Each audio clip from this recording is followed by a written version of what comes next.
You're watching Every Days and Saturdays, USCC veteran. Let's go, baby.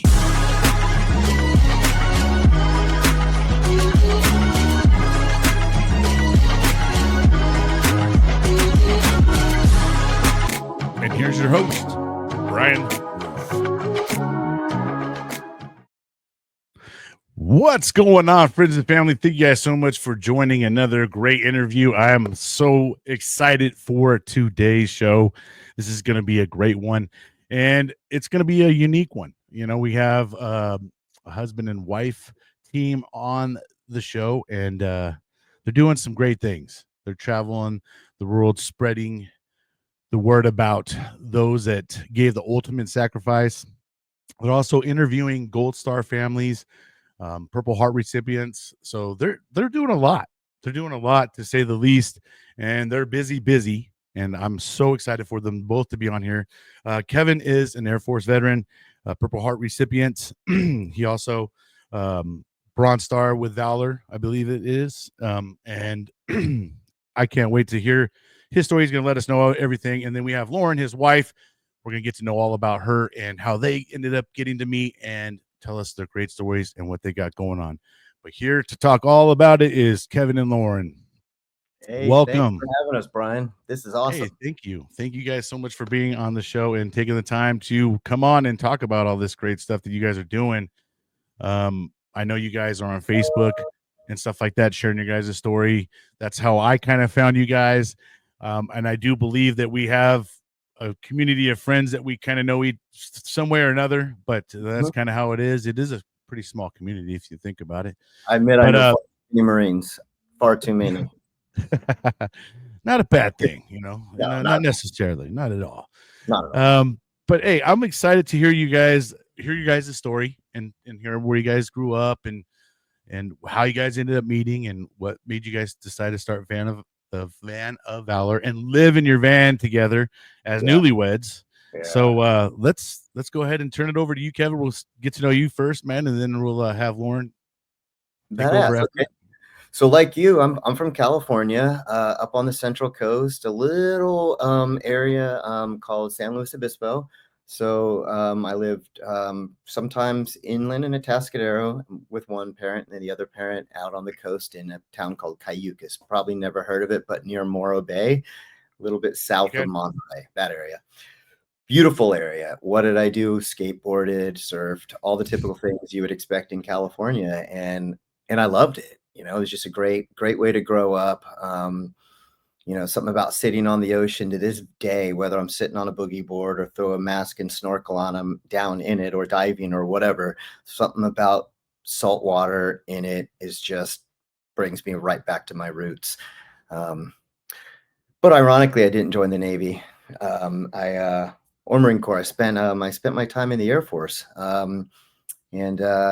In my job, the coolest thing was that by the nature of my job, I got to meet people from all the branches, to include the Coast Guard, in the form of a school. I went to one joint school at the Coast Guard, but I got to work with every branch, and oftentimes on the front lines or where they do their mission. So Marines on the front lines, soldiers on the front lines, British, Polish, Italians, some other NATO countries on the front lines. So I got to tell their story, which was amazing.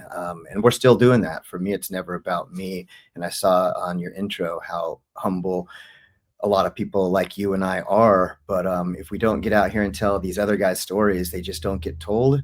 And that's what we're all about. And I'll let Lauren talk about a little bit of her history, but all right, so I'm an Army brat. I was born over here in Savannah, Georgia, right around Hunter. Hunter. And shortly after that, I grew up in Germany. So yeah, we PCS to a small village called Aschaffenburg, where I spent my formative years basically like learning English and German pretty much at the same time. And then after that, over to Great Lakes Naval Training Center, where my dad was an Army recruiter. It was a really interesting situation being one of the few Army brats around all the Navy kids. It was an interesting experience. And then from that, we went to Bragg. And that's where I stayed the longest. That's where I graduated high school from. And so that's what sparked my my academic journey into cultural anthropology, which that's my background. I am a cultural anthropologist and actually actively pursuing my master's right now in that field. Wow. And my main field of research is, well, the military has such a defined culture already. So whereas all of my other people in my cohort are off trying to go to Central South America, Africa, Papua New Guinea, all of these places trying to document all of these other cultures, what about the culture of our military right here? And specifically those of Purple Heart recipients and Gold Star families. Because it is such a small community, the culture is so deep rooted and shared. So that's my focus here, trying to Oh, document that's awesome. that. You are a legit Army brat, though. Moved quite a bit, Oh, and yes. then that's definitely the world of the Army. All right, you get they move around. So your dad was a career guy. Yes, sir. 20 years. Wow, nice. So then, what would ultimately lead you guys? Well, I guess let's back up a little bit more. Kevin, we'll talk. I guess we'll go back to more of your Air Force career.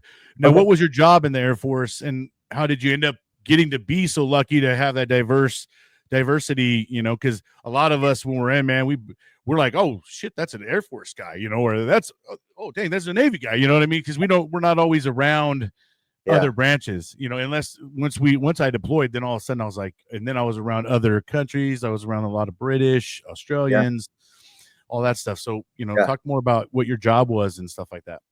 Well, I think some people pretty early on in the Iraq war and Afghanistan war realized we're not going to lose it militarily. There's no way the Taliban or the Russians or the Chinese or anyone on this planet is going to kick our asses. That's just not going to happen ever.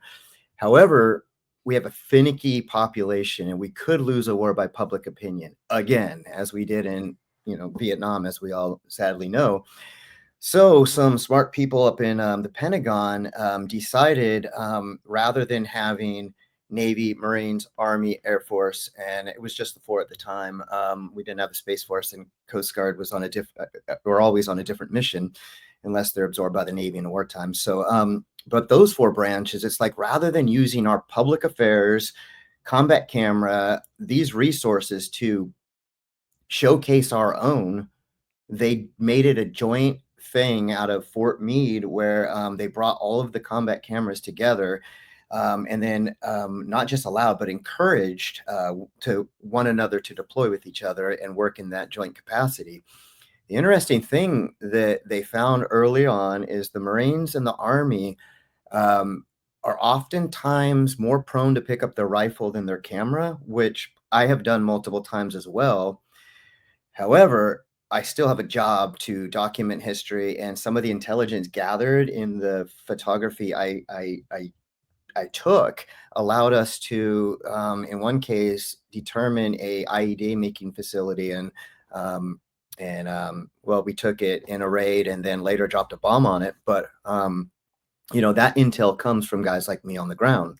So I'm not disparaging any branch, but a Marine is quick to up his rifle and a soldier not far behind. But they found the sailors and airmen in that environment more often would continue to do their primary job, unless like when it got really bad, then I was certainly up with the rifle. But so I found that advantageous because I felt like, I don't know, sitting back on a base somewhere or a large base in a deployed zone, I didn't feel like I was really contributing as much as, well, as the people I would see. Let's just say show up in a big base in Iraq. Let's just pick on my buddies from the 38th Marines, right? Show up, they have a certain look on their face. You see them 4 months later or whenever, when they're coming back, going somewhere else, and it's a completely different look. And their lives had just changed in a big way and they'd all been through hell.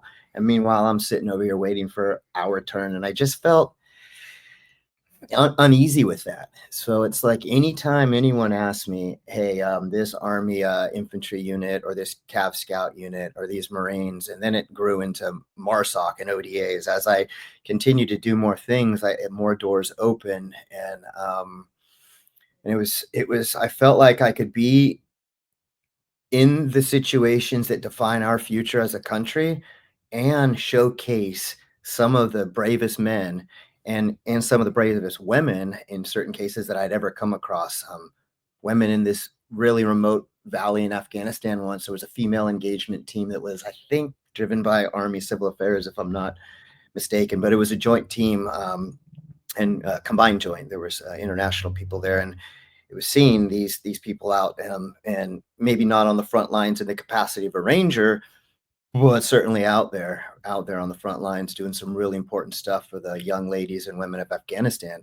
So I saw these incredible people on the daily, and was able in some cases to tell their stories when public affairs would allow it. But if not, I'm still documenting and I'm still getting intel that will save the lives of U.S. and coalition service members and help kill the enemy. So I found a lot of, I don't know, I guess I found a lot of gratification in that job. No kidding, bro. I to me, that is a very unique thing, right?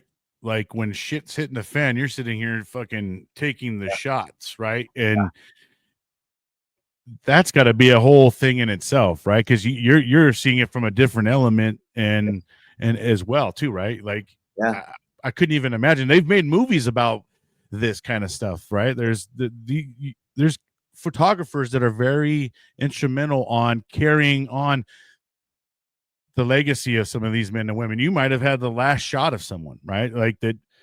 They know that some of these men and women never made it back home, and that was the shot you got of them when they were kicking some ass for America. I do. Some sadly some final shots of some great soldiers and Marines and one corpsman I know of, but and some Italians. You know what? Far too many people I have their last shot. But I also got the ability to sometimes share their laughter, so sometimes a look into a combat outpost that otherwise, you're taking maybe a shower once a month or something when you go back to a fob for a refit. But it's not just war. It's also trying to hold on to one's humanity in that type of environment that I felt like when they allowed me to tell these stories through public affairs, it was really cool. It was a different look, and it wasn't about the generals or the admirals. It was about the PFCs and the lance corporals and the sergeants and the airmen and the corpsmen and all of them. Well, that's the thing. I think you also touched on is kind of important. Capturing is the sense of humor, right? The sense of humor of the military members while they're in the shit of the heat of the moment. There's still some sense of humor in some of these guys, right? Absolutely. Whether it's just they're so damn tired, I mean, it's just everything's like funny at this rate, but it's important to capture all elements of that, right? Because it is something that we do have to carry on, and we can learn a lot from them. Yeah. You may have gotten a shot of something that may be able to make them make something for the next warriors. There's things out there they can start observing because they have these aerial shot or these shots that they're just perfect shots. I guess I've just never really we've never had anybody on the show like this, so I love that I'm getting to hear this part of it because I think that it is such a big thing, bro. And what you did is huge, right? Like no matter, I know that, even though you may not have felt it at the time, but you are a huge contributor to our history, right? And being able to carry that and keep it and capture it because, man, we don't get that.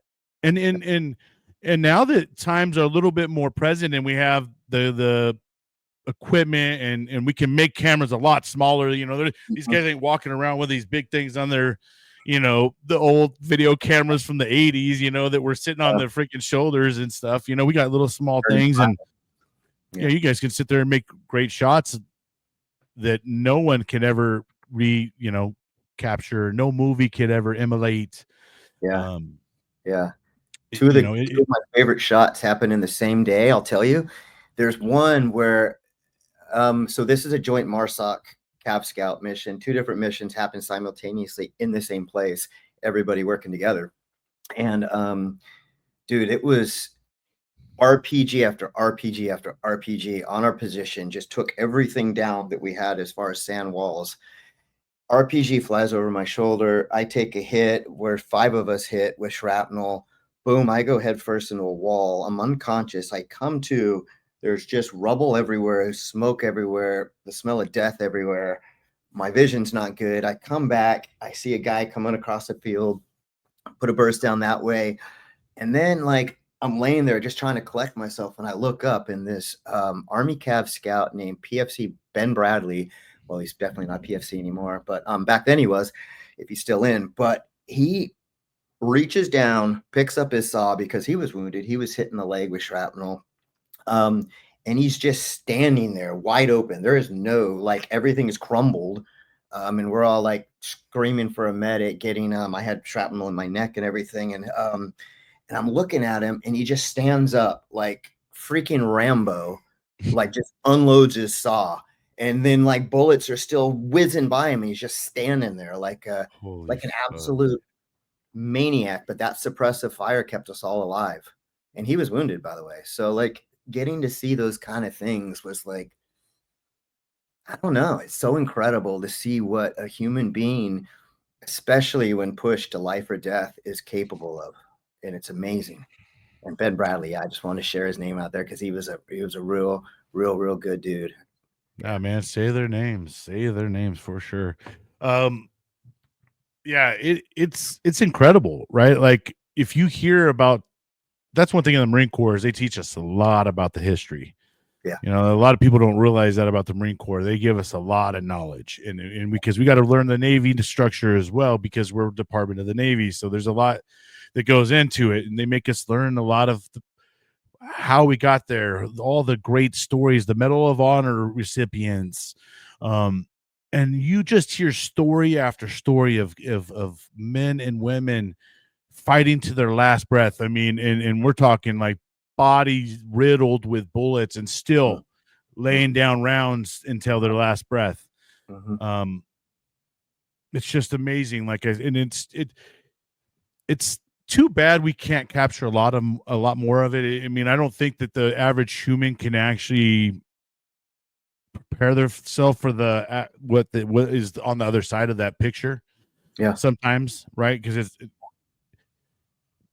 movies don't depict certain things, right? Like, there's, movies only do things. There's very somatic. There's no real there. So being able to see those kind of things would really, I think, humble a lot more people, right? Yeah. To see Yeah. what their countrymen and women go over there and do, and the sacrifices they make. Yeah. Why we're over here taking showers 2 to 3 times a day, brushing our teeth a couple times a day, Mm-hmm. Someone's over there barely getting an MRE, that he's got to stretch out for 4 days. Mm-hmm. Maybe some wet wipes, Yep. showers here and there, Yep. but till those run out, and then you're but, just screwed. capturing these things is so critical, though, and important. How many pictures do you think that you've actually taken? Shoot, hundreds of thousands from as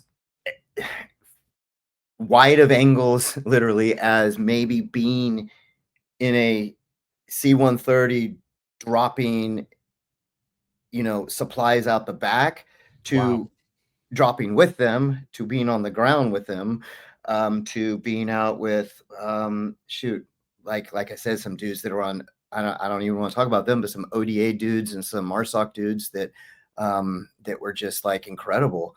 And then these guys. So this is, I think, what is so, I'm sorry, I'm looking at a coin right now that I keep in my pocket, but this is what's so important about the Van of Valor, about us connecting the gold stars and the purple hearts. And I had this coin in my pocket, so I normally do. So I don't know if I could get it to the camera. This is Paul Zanowick. Oh, yeah. Yeah.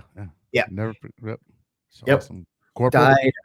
He died in 2006 in Fallujah. And the thing about Paul is his family was at an event called Warrior Weekend to Remember in Dayton, Ohio, a really amazing event hosted by David Hart and the Blue Skies for Good Guys and Gals. So his family is there, the Gold Star family. Well, Paul died pulling another Marine out of a street that was hit with sniper fire out of a like a tower, right? And there was some Green Berets and there were some Marines there trying to eliminate this guy, but they had a sniper up there. Paul goes out to pull his Marine out of the street, and then he gets shot and killed. So you have the Purple Heart recipient and the family of the fallen at this same event, and they didn't know. They didn't connect the Oh dots my yet. gosh. And it was myself, Wow. about 7 or 8 Marines from their unit. I don't know if I don't remember who all was at this table in this area when the connection was made, but you got this Purple Heart who like literally is alive because of the son that's not, and the mom and dad and the sister, and the cathartic, just the cries. If you are not crying, I don't care how hardcore you are right then, you're a sociopath, because you're seeing someone who's alive today because of their son who's not. And it was just, I mean, it's tremendous. You fathom that. And it's like, Wow. we know from that we need to, and it's not easy on us or the families to get the stories out. But I feel like if people don't know, I don't know, like you were saying, people live on Starbucks and I don't know, bottled water and 10 versions of showers and aftershaves a day. But there's a lot of people keeping that lifestyle, enabling that lifestyle, and maybe we're too spoiled, I think. But what I think anyone can't lose sight of in this country, and I would say also in the UK and in any of our allied countries, what they can't lose sight of is the people that allow their lifestyle to continue. So I was Guys gonna like, say we're spoiled because of the sacrifices of a lot of others. yeah, yeah, That's the reason why we're spoiled, exactly. is because there's a lot of men and women who paid the ultimate sacrifice and are still out right now as we're chilling and Yeah, and in our comforts. There's still people out there right now yeah, serving in yeah, some foreign country, yeah, not close to home, yeah, you know, uh, yeah, having to live different, yeah, so yeah, but we get to be blessed and live, because there's some of them out there that are making that commitment, yeah, yeah. because someone's got to do it, and I, it's not easy, for as a parent too to let your son or daughter go and make that kind of a sacrifice. No, it's not. But the reason why America is the way it is because we've had a lot of men and women Yeah, be selfless and yes, say, I'm going to go there so you don't have to. I'm going to yes, go do this so you don't have to. yes. And You on know, that notion, Brian, there was the family of a 23-year-old beautiful girl who, well, I'll call her a woman, but beautiful soldier who she learned to read at 3. She was so brilliant. Was the drum major in her high school. She was incredible success after incredible success. Couldn't afford college. Joins the Army Reserves for college. Gets deployed 14 months ago. So January of 2024. Was killed by a terrorist drone strike. She and 2 of her fellow soldiers, and oh another one my of those gosh, families we're yeah. talking to today. So that's only a year ago. 2 23 and a 22-year-old soldier, and I forget how old the 23 and NCO was. 24. Yeah, died. And it's it's that. Because it It's keeps that stuff kind of quiet. yeah, yeah, yeah. And then after that interview today with the other Gold Star family, and which is just so important, but so hard. It's so hard. Our job, the job we're chose to do, is really hard, but it's worth it. And because we leave here today after this interview, and tomorrow we go interview an amazing female Marine named Ingrid English, who has an incredible story to tell, and she's alive to tell it. So it's weaving those stories of our Purple Heart recipients, our combat wounded people and the fallen. There's 2 ways to receive the Purple Heart, as hopefully everyone in America knows. I received it the easier way, and I have a buddy. I have a buddy who we're going to be interviewing on the 9th of April, named Joel Tavera, who not only is burnt head to toe and missing limbs, but he's blind. His eyeballs burnt out of his skull, and his character and his humor and the light he brings to this world, despite how he suffered, is absolutely amazing. So we'll get to tell his story, and it's if people think whatever crap hand they were dealt in life, they want to rethink and look at this man, because he's out there putting smiles on people's faces and doing his best. I think he's in college, and he's just an amazing human being, Joel Tavera. And we will get to tell his story real soon. And it's like those stories that America needs to hear, because this man will never see them again. Yeah. What was that? That was a good way to put it. Yeah. Oh, no, for sure. You know what? Let's go ahead and take a quick break, and then when we come back, we'll actually get on to more of the Van of Valor. Lauren will talk about how you guys ended up meeting each other as well, and how, like I said, how this all came together, and we'll talk more about what you guys are doing and spread the word as well. So let's take a quick break, and we'll be right back.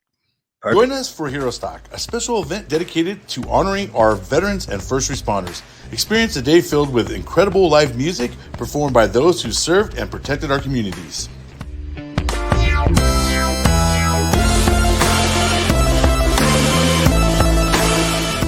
Connect with our nonprofits dedicated to helping our heroes thrive.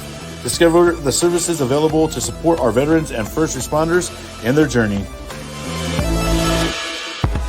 Bring the whole family.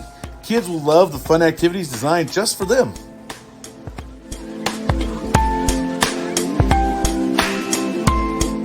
Reconnect with your community and celebrate the courage and sacrifice of our heroes at Hero Stock. Join us for a day of music, support, and togetherness.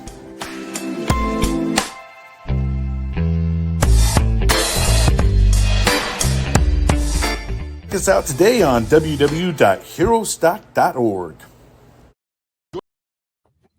All right, as a lot of you guys know, I'm a big Hero Stock fan.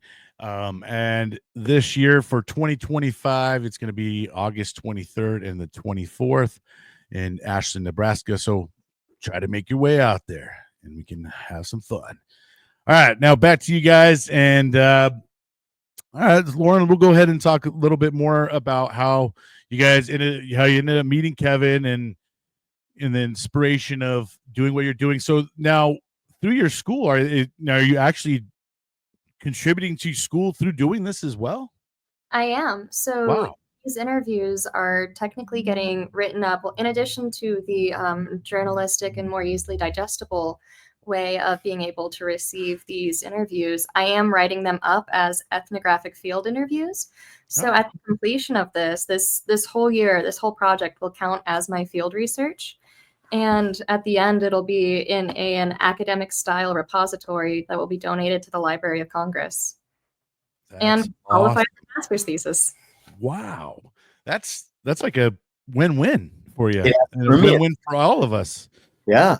So yeah, You these know? interviews and these stories will be able to be found and documented in all of the different capacities. So whether somebody in academia wants to cite a war hero's story, they can go and find it in this repository. Oh, that's outstanding. And imagine how many stories are not documented. Exactly. Right? To this day, there does not exist a complete list of the Purple Heart recipients in this country. Wow. The Purple Heart Hall of Honor up in New York so far has the most complete list. And so as we conduct these interviews, I'm constantly handing out these enrollment forms just to try to get as complete of a list as possible. Sheesh. So you guys are actually you're actually helping out in other ways as well.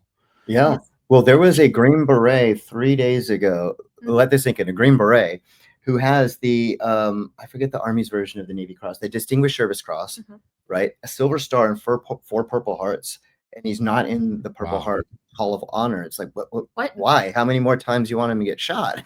I mean, he's 71 now, but it's like, so we are going to sign him up, but it should have already been there, but yeah. Anyway, I don't want to get into. You guys are really advocating for others as well. I mean, that's amazing. And what's the actual inspiration of this? What is that? What is the driving force? Like, man, this is really the passion. I really want to do this because, I mean, you got to have a love and a passion for what you're doing as well. Because you guys are really putting a lot into this. You guys are boots on the ground. You guys are physically touching people and talking to people. Yeah, that's unique. Yeah, and because neither of us can work. I mean, my wife here is so clever that she went in Manio, North Carolina, where we launched from, where we live. She went to the McDonald's there, and I couldn't believe she did this. I found about it later. She came back. She's like, I went to apply for McDonald's. I'm like, oh, but we're leaving in a few weeks. What? She's like, no, I went to the manager and I said, is there any way my husband and I can get hired here and go through 2 weeks of training and then be a floater where any McDonald's in the country, when we're parked for a few days, we can pull a shift to earn some money? The manager's like, no. Nobody's ever asked before. But I mean, we were willing to do everything because she can't work. No, that Nor can I. We're funding it all on the back of my disability, which I am 100%. So I'm thankful, and my combat related specialty compensation, which I get in lieu of retirement. So we completely fund it on our own backs. So far, we've had a few donations, and it's hopefully that starts to occur more and can help us. But that passion is what drives us, and that passion comes from not wanting another brother to freaking kill themselves or sister to freaking kill themselves, because I've been in those shoes and stared down the barrel of a gun, unfortunately, and didn't do it. But I know so many that did. I'm not even going to say his name, but a brother who was like what I consider the poster child of what a man should be, like recon dude, MARSOC dude, enlisted, then became an officer, was leading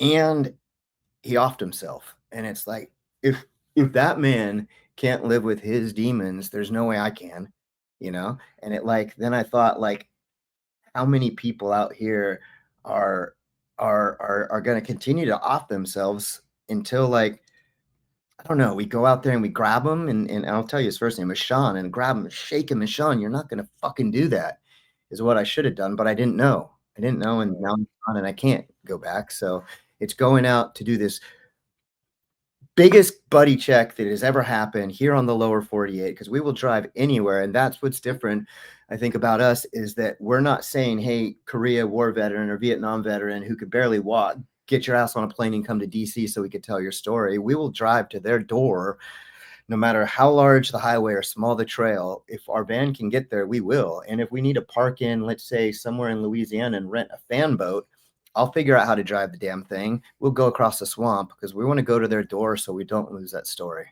And I don't know. Hopefully you see how passionate we are about it. But we're absolutely.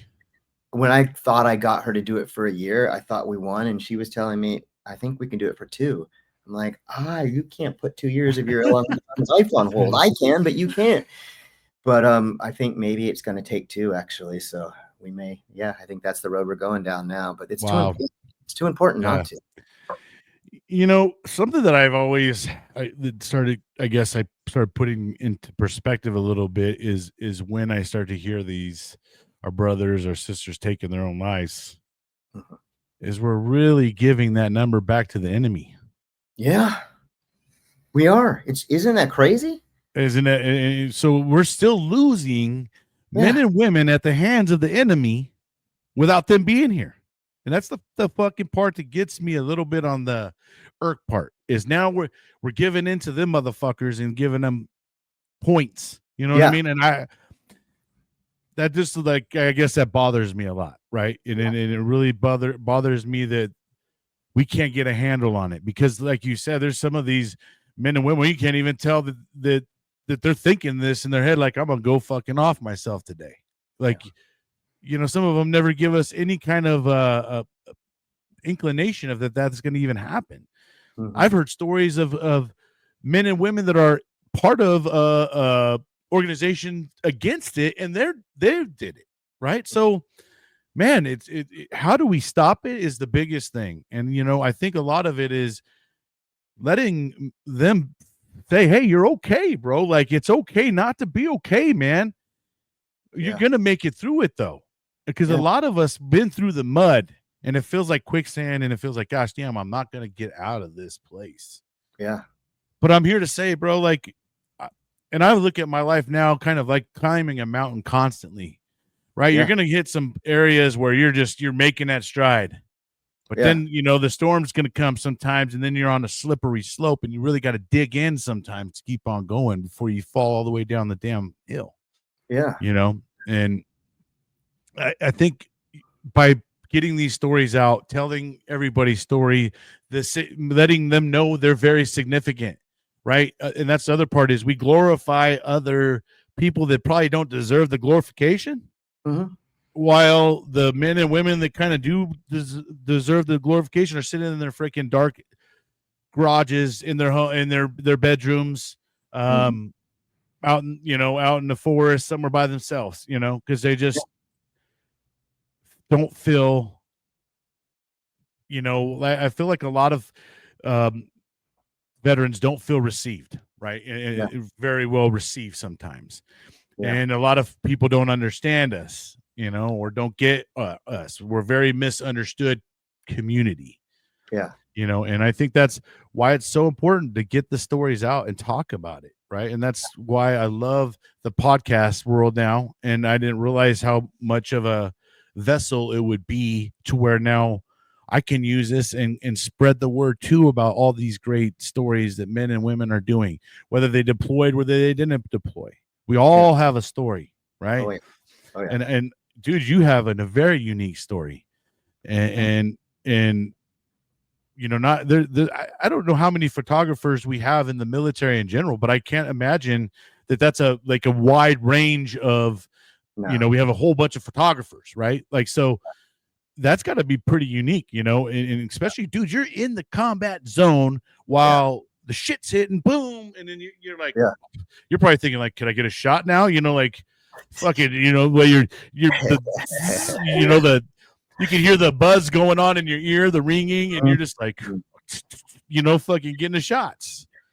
At that time, I admit, okay, first of all, I put my camera, I dropped it. I had it 550 corded to my plate carrier, but I had dropped it and I was on the rifle at that point in time anyway. But when that RPG blasted me off my feet and I smashed down, the lens just smashed under me. Yeah. So there was no camera. It was only rifle. I had a helmet cam on, but it was only that captured a lot of the audio and stuff, which is intense. But because it got messed up too. But yeah, it was all rifle at that point. I mean, it would have been. Now, speaking about that kind of stuff, did you lose a lot of equipment during the duration of all this, man? I mean, I gotta imagine, bro. Sometimes you're like, fucking drop that mother, Yeah. And you see the price on some, I don't know, Nikon equipment. It's really expensive, but you know what? I'm sorry, American taxpayers. You're welcome for the photos I've been able to show you. And I'm sorry it costs you a little bit of money, but I'm out here trying to stay alive and bring it back home to y'all. So, but the funny thing you said about heroes, I want to check back on real quick.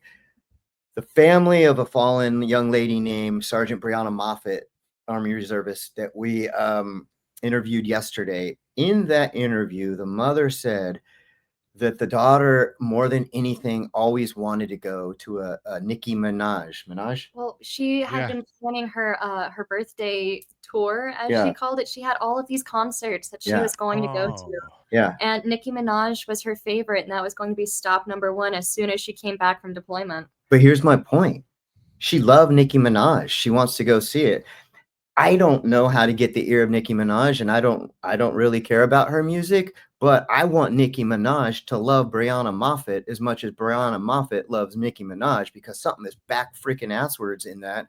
And if Nicki Minaj does hear this, ecto facto, however it gets to you, figure out who Brianna Moffett is. She loved you. Do a song about her. And if you do that, I'll listen to your music forever, Nicki Minaj.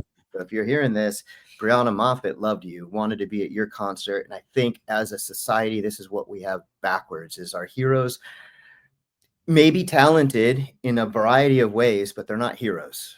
Our heroes are Brianna Moffett. And anyway, so Nikki, if you hear this, Brianna, that's your next song.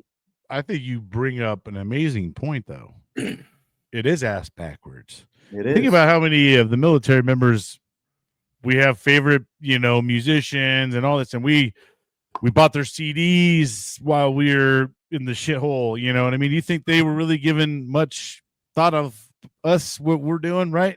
So doubtfully, it is kind of crazy to think, man, how much we've been groomed to kind of glorify a different community, right? When we should be really focusing on the community that allows you to enjoy Mhm. your freedoms Absolutely.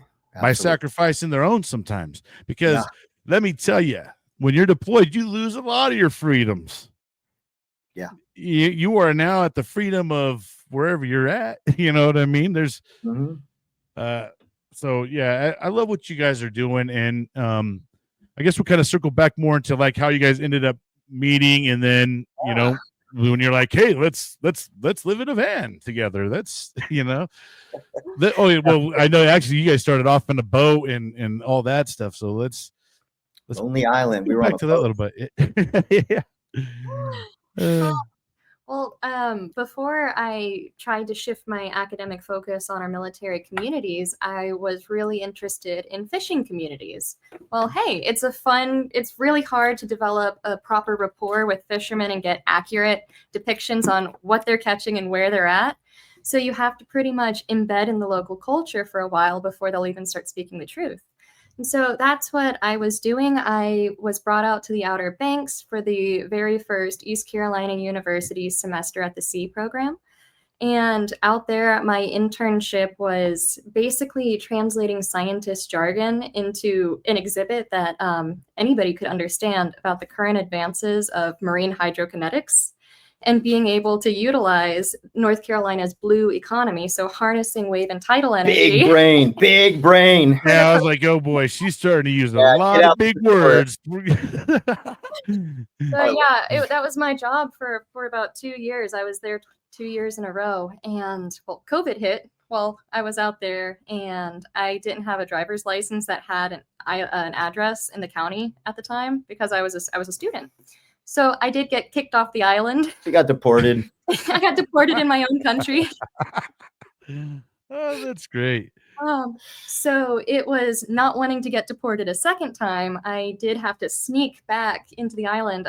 There was a whole series of coyotes. Literally, you could pay somebody on a boat That's true. to be able That's to true. get back to the island, just so that Wow. be on the Mm. island while the rest of the world is exploding as COVID's happening. We had no COVID restrictions there until Raleigh forced them upon us, which eventually did happen. But we were like, the bar was open. It was cool if you were normal lucky life, enough yeah. to be in there. Yeah, but that Yeah. didn't last long. And so because I didn't want to get kicked off a second time, I was trying to find creative ways of how to stay on the island. And this was a Thursday night. It was our local trivia night because on an island that's locked down, what do? You have trivia. So at our little local bar where I used to roll sushi at, it was a Thursday night, one time when we were both single, and we'd brushed wings a couple of times before, but he came up with a pen, wrote his phone number on my trivia card, said, text or call me, turned around and walked away. So I texted him and we were on a date 2 days later, and we've been inseparable 4.5 years now. Wow. That's awesome. And Yeah. at what point did you guys make the decision of like, because you started off in a boat at one point in time too, right? You guys decided to live on a boat for a little bit of period of time, and then then you decided the van after that, or Yeah. So I was like at the very tail end of a divorce, and I was couch surfing for a while. And then once that was finalized, I imagine your PTSD was just on point too. Oh, it was awesome. It's still. Oh gosh, bro. Yeah, do you go through all that? I imagine you were just on a spiral run, man. Yeah, I was trying to not like hurt people and stay out of jail because I don't know. Like, civilians say some really dumb things sometimes, and you just have to like not overreact, I suppose. But sometimes I still do. But so we were, so I was couch surfing, and then I met her, and then we, so I had this idea since I was at Walter Reed. It was like all of the traditional therapy for me, like, wasn't working, but it was the art and the poetry and stuff like that. And I was like, if I'm ever in a position to open an art studio as a nonprofit and not charge traumatized veterans or traumatized people, really, to come in here and use our facilities to make art and express themselves and work their way through their own trauma, not art therapy, but self-therapy using the arts, I thought that is a brilliant idea. So I pitched it to her, and we We did just that. We stood up a 501c3, which we still run Valor out of. We opened an art studio in Manteo, North Carolina. And we were open about 6 months, but COVID was full on. All the restrictions kicked in, and we fell flat on our face. And then we had, so we couldn't have the art studio anymore.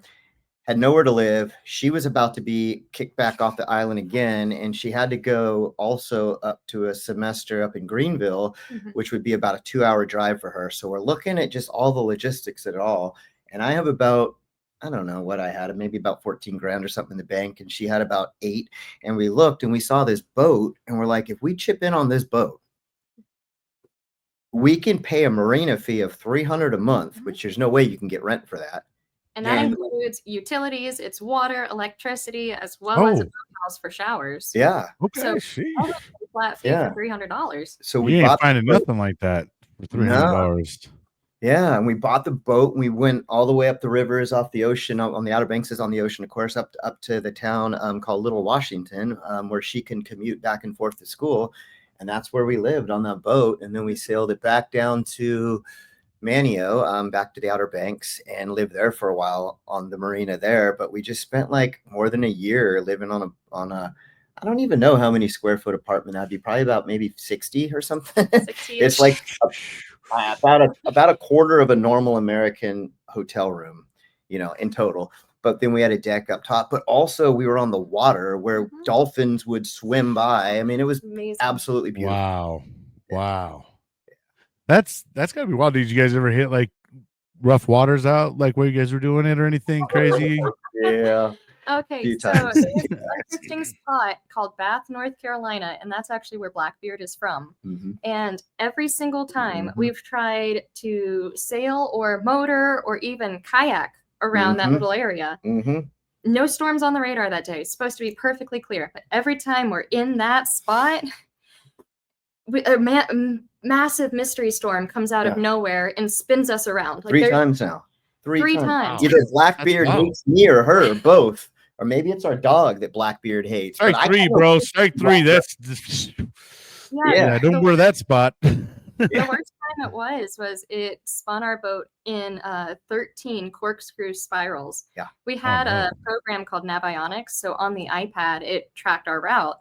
And once we got spit out of the storm, like, how many was that? You see us coming along the river on like the GPS, like the screenshot we took of it, and you see us go joop, joop, joop, joop. Was there a little panic there? A little bit of some panic, or you guys were like, "Oh, we'll be all right." Yeah.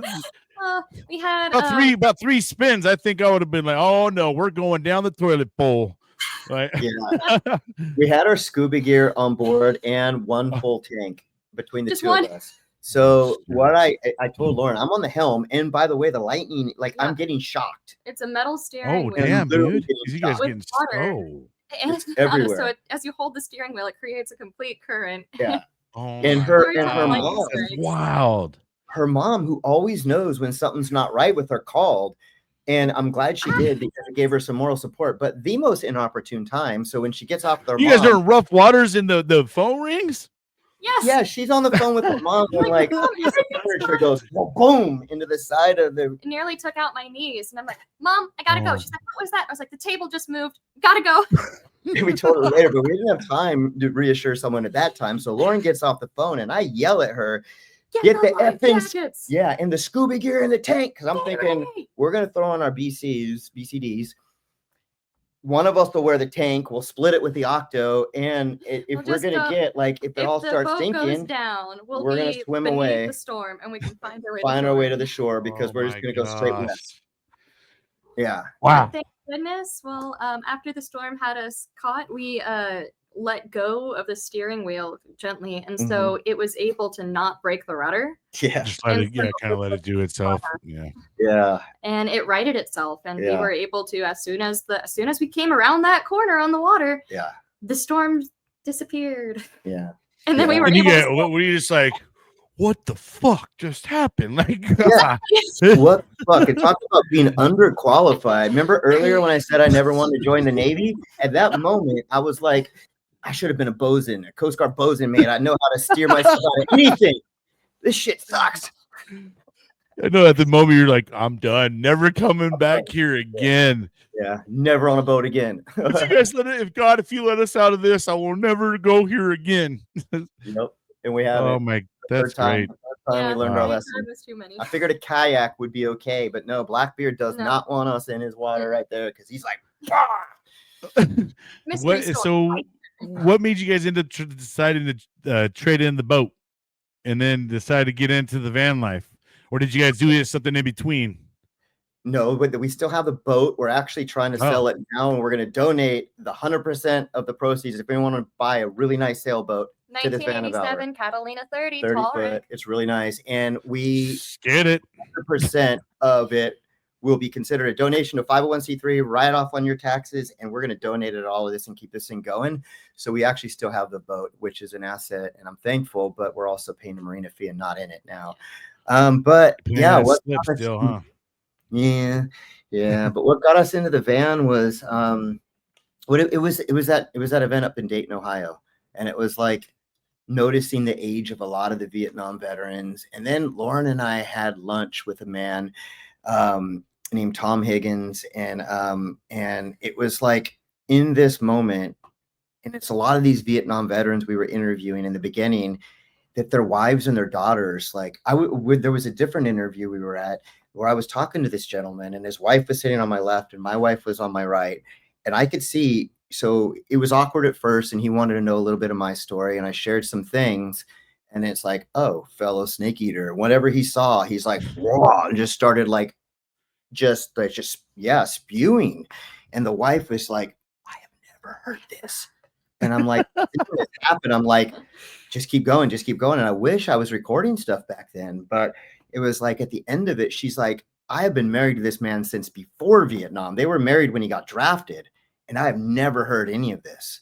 And it was like someone who's comfortable talking about it too. Yeah, because they'll have academics come or journalists come, but no one gets it. But her doing the academics and the historic documentation, and me being one of them, breaks down walls. And it's like, we're the perfect couple to get these stories out. Yeah, no kidding. And she's a perfect student, really, to be able to talk about it, because she's living with it as well, so I think it has a little bit of a different meaning for you as well, Lauren, than it does probably the average student, because for one, you came from that kind of a family life, right? Mm-hmm. And you're married to it, and you are now a part of it all, right? And now you see it more. You lived it as a child, now you're living it as a spouse, and now you're able to not only do it, but you're educating others at the same time, right? In your school, that some of these younger children are losing a lot of this education and learning about our history and learning about our heroes. We kind of get on our focus gets to be on weird things, and we don't focus on some of the real reasons as to why we are a free country and all that stuff. But you get to bring that whole element, into your schooling, and then defend it as well, right? If you have to, or talk about it in an intelligent term, where some of these people are just they learn it through education, but there's people that have education and also lived it, right? Or are a part of it. The ones that are a part of it are way more instrumental because they get it more than others do. So it's a blessing for you guys both to have each other, right? And I mean, I imagine you get to, help with Kevin. I'm sure he got mad PTSD and all that stuff, all the things that we go through. So one of the biggest things that I think is important for veterans is having a good supporting cast, someone there to support them, understand it. I know sometimes you're probably like, this motherfucker, what I mean? But I get it, because I'm married too, and I've finally met a wife that understood me and was able to, help me through my shit, not throw the gasoline on it and make it worse and trigger me and all that stuff. Or, if we go in to certain restaurants, she understands where I like to sit, how I like to sit. She already gets that kind of stuff. She's like, she'll be like, hey, no, he wants to, my husband kind of sits right in that little seat, or whatever. She just gets it now, and that's a blessing thing to have for you guys both. And then Oh, especially live in the freaking close quarters, yeah. you get to know each other very well. There's a lot of people that have a bedroom or a garage to escape to. You guys are just like, I'll go to the other end of the van right now. I'm sitting in Yeah. the passenger seat then, Yep. Like in the back, we share a twin cot, and basically our van is okay. We have 5 t-shirts a piece, and then underwear, and like 2 pairs of pants, and we have some winter clothes tucked away because we're going to be in North Dakota and Maine just as well as we're going to be in the Death Valley. So we have to prepare for everything for an entire year. And when are you there's guys just, going to be in Maine? I don't know, in Not about sure 3 months, yet. I think. We're facilitating that route. Once we think have we're on our way. Florida checked Yeah. off, we'll be We're able going up to to release the next part of Alabama. our route more easily. Yeah, That's we're awesome gonna do. because I am a big Maine fan, me and the wife, because I've always been intrigued by the Maine because it's completely on the other side of the country. So, Yeah. I've always been intrigued. That's where we're doing our 10-year anniversary this year. So Oh, congratulations. we'll be out there, and I believe August time frame because I know it's going around the same time as Hero Stock. So Yeah. but We might yeah, be up we're there. going to be out there as well. I'm excited to hit Maine up. Yeah, same. But that's got to be awesome though, you guys, and awesome, but also kind of weird too because you guys are going from state line to state line. You got different laws, different rules. Yeah. All different. One place you're probably the speed limit's 55 miles per hour, the other one 75 miles per hour. I imagine that's got to be a little bit of difficulty as well. Well, our van maxes out at about 62. I have gotten to 65 a few times, but it all loaded down. We just don't go very fast. So so you're the guy that everybody's going around. Yeah, we stay in the right lane unless there's like something absolutely creeping in the Be right careful lane. in Texas. They honk the hell out of people and stuff, man. That's why we found this little device on Amazon that looks like a hand, and it's a remote control, so it can be back up, hang loose, rock on, or yes. Yeah. Let Kevin do it for you. But the cool thing about traveling this nation, like there's accents, there's different cultures, different heritage. There's people that come from German roots and people that come from Portuguese roots and all these things. But the one thing it's like that needs to tie us, I think, is sacrifice. And that's the message we're bringing. And it's also when it comes to this woman next to me, to touch on what you said about PTSD. So there's been like 2 times where her voice couldn't reach me, but most of the time, if I'm in total darkness, talk you off that ledge a little bit. Yeah. And I'll hear her light. Like we were walking out of a bar once, a group of us, and one of the girls with us is a female Black girl, and she nicely told this gentleman who was drinking outside the bar in a glass cup, because that's illegal where we're at, sir, you need to bring your glass back inside and put it in plastic. And he said it would be a cold day in hell before a N-word tells me what to do. I had just stopped off the sidewalk, holding my wife's hand. We're walking, and I'm like, "You what?" And I went from maybe like a 0 to about 6 really quick. And I turned around and I said, "You need to effing apologize now." And he said it, but it sounded sarcastic. And then I just went complete black. And I'm just like, now I guess what I did is I grabbed him by the hair and said, "You need to fucking grovel." And he wouldn't. So I drug him back in the bar, apparently, put him on his knees in front of the whole bar. Made him apologize to her and the whole bar. Including 3 Black dudes sitting at the bar. And the thing is, it was her voice that I started to hear. It's like all this darkness and the light she emulates. Yeah. It's like I could hear her voice. What you're talking about. And I'm like, what am I doing? What he said was totally inappropriate. It should never happen. My response also a little inappropriate, I think. Probably shouldn't happen.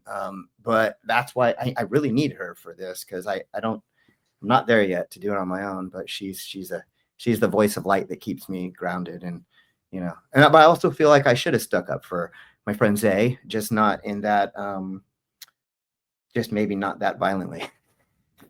But yeah, I think that's Yeah, I think that's a bad thing with us is our reaction to something. Sometimes we could be in the right in a situation, but because of Yeah, our reaction, it makes us look wrong. because we're crazy. Yeah, it makes us look Yeah, insane. we go on the crazy end of it, right? The crazy reaction time. Yeah. Yeah, that's got to be crazy. Now let's talk a little bit more about the actual where people could kind of check you guys out. I have the website up. We'll go ahead and I'll bring that up. We'll talk a little bit about the website. How you guys share your story. If you guys take donations, all those kind of great things to keep Yes, this mission going. Let's talk more about that kind of stuff. So absolutely. it's Well, we are platinum on GuideStar, On right? GuideStar, Candid, Benevity Causes, Yep. and the other one. Benevity Causes, and I don't know, the four big ones have vetted us, and we're platinum transparency on everything. So on our page, they can go to Bright Funds, Bright Star if they want. These companies take a portion. There is on a there's an IR link, and also at the bottom of that page, if people wanted to make a recurring donation in here, they can do that. So people can donate, and their suggested amounts, or they can enter their own, and that will come directly to us, and 100% of it goes straight back into our mission. And not that we foresee having money at the end, because we're about 10 in the hole now. So we spend way more than we bring in to get around the country in this massive van. But we are minimalist. We're in a hotel right now, so we can do laundry and have this podcast. But we are sleeping in VFW parking lots when they let us, wherever we could plug our 110 in. Minimal costs. So any donations come back. And at the end of it, if there is anything, we're going to roll it into another veterans initiative. So we were not making salaries. We were 100% volunteer. She has gotten the President's Gold Volunteer Service Award 2 years in a row. 3 years in a row. Sorry, 3 years This in a little row. oh my gosh, wow. Yeah, you shorted her. Yeah, and now she I'm needs to over get one next year. halfway. I'm over halfway right now to the lifetime achievement. So Yeah. I've had Wow. 2,100 recorded volunteer hours, and I need to hit 4,000.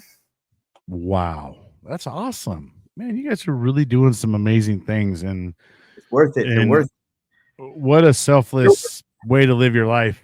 You guys are really out there living your life for others at this point in time, trying to get that story out there, which it's a beautiful thing, and man, so how many stories have you guys put out there? Well, I know you guys want to try to hit everything, right? I mean, you guys want to try to get it all out there. You guys have a number on how many you have done, all that stuff. You guys keep track of all that?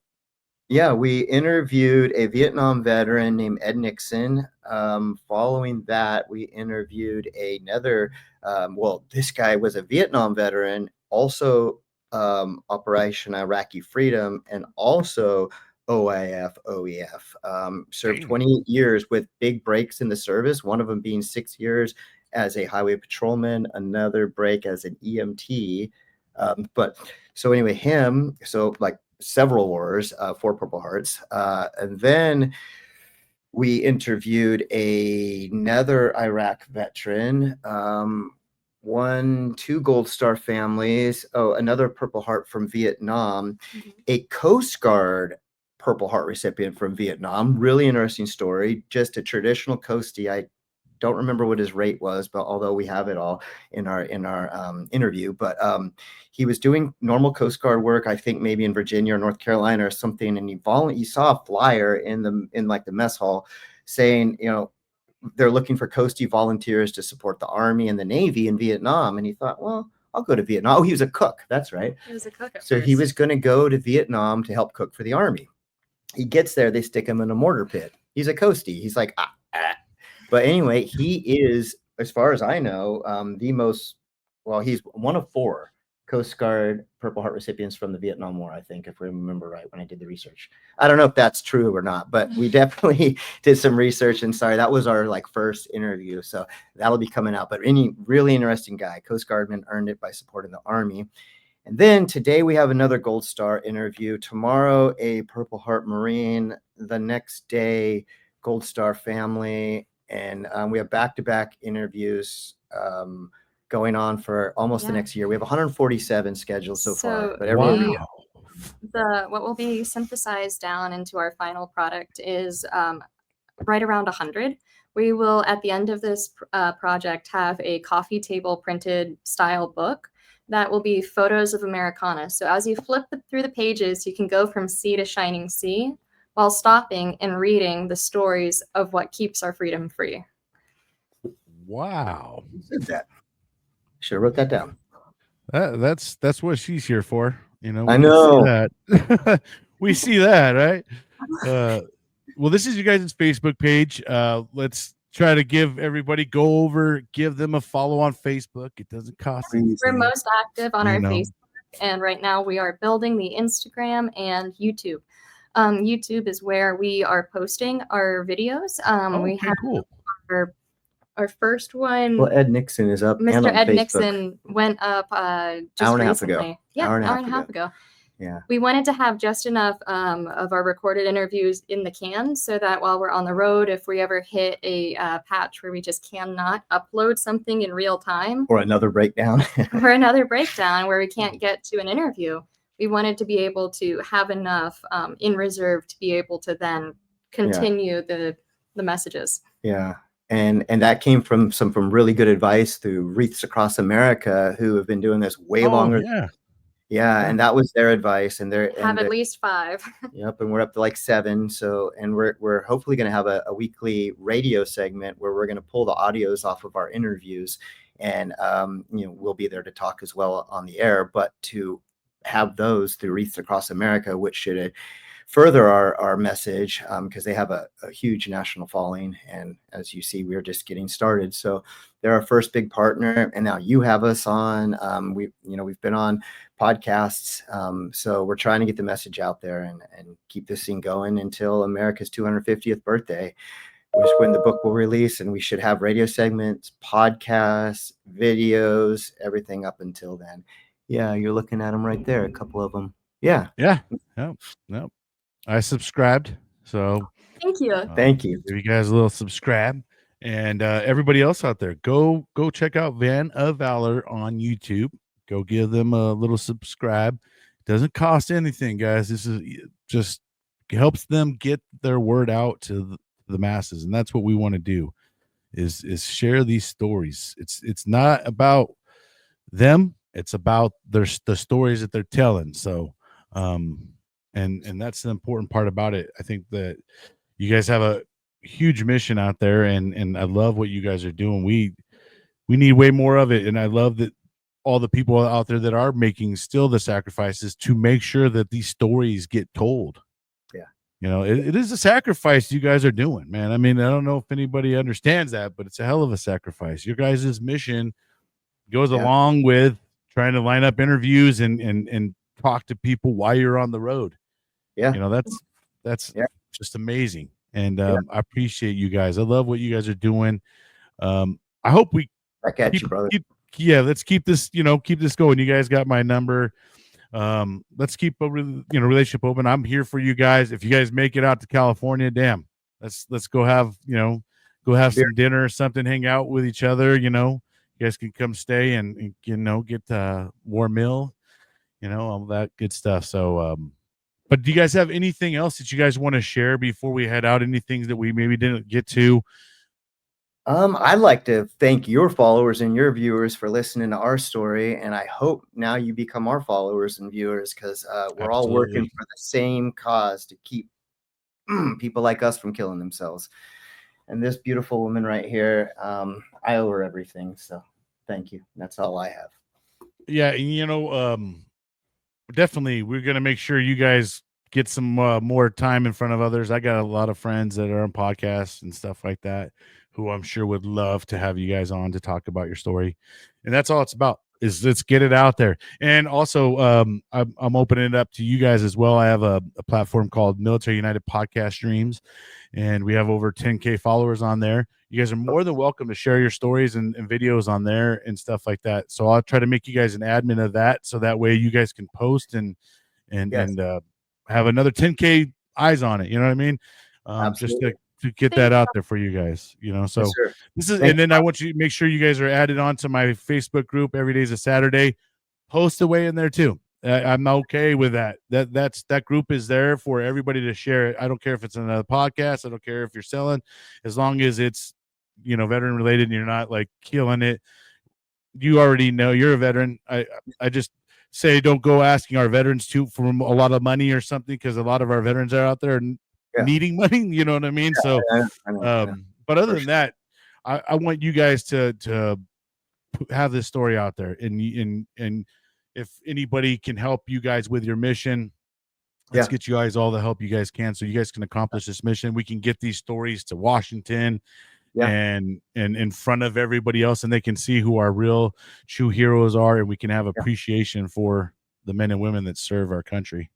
Yep. I would love to eventually sit down with JD Vance or President Trump and have a repository of at least 100 personal stories that we both have, and have their ear and talk about what's happening out here from Korea to 14 months ago.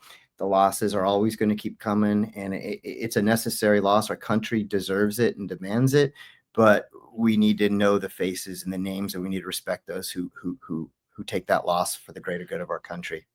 And I don't even know, but I look at you as a huge archive as well. You're a living archive of things.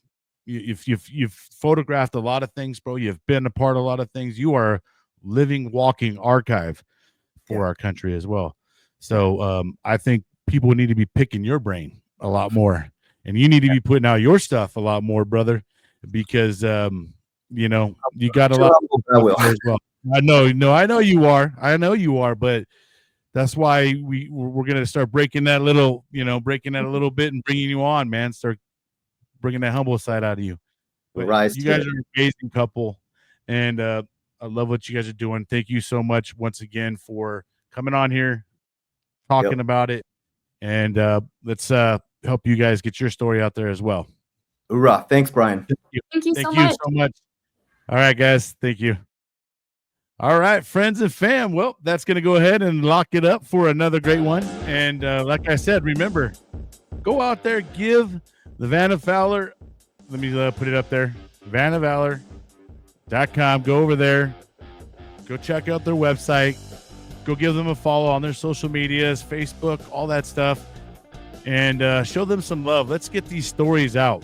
They have a huge mission out there, and they're out there telling real hero stories. The men and women that have given it all, or, have sacrificed it all. So thank you guys so much. And you know how we say on the show, don't let the day kick your ass. Make sure you're out there kicking it. Until next time. Thank you for watching. Please like and subscribe.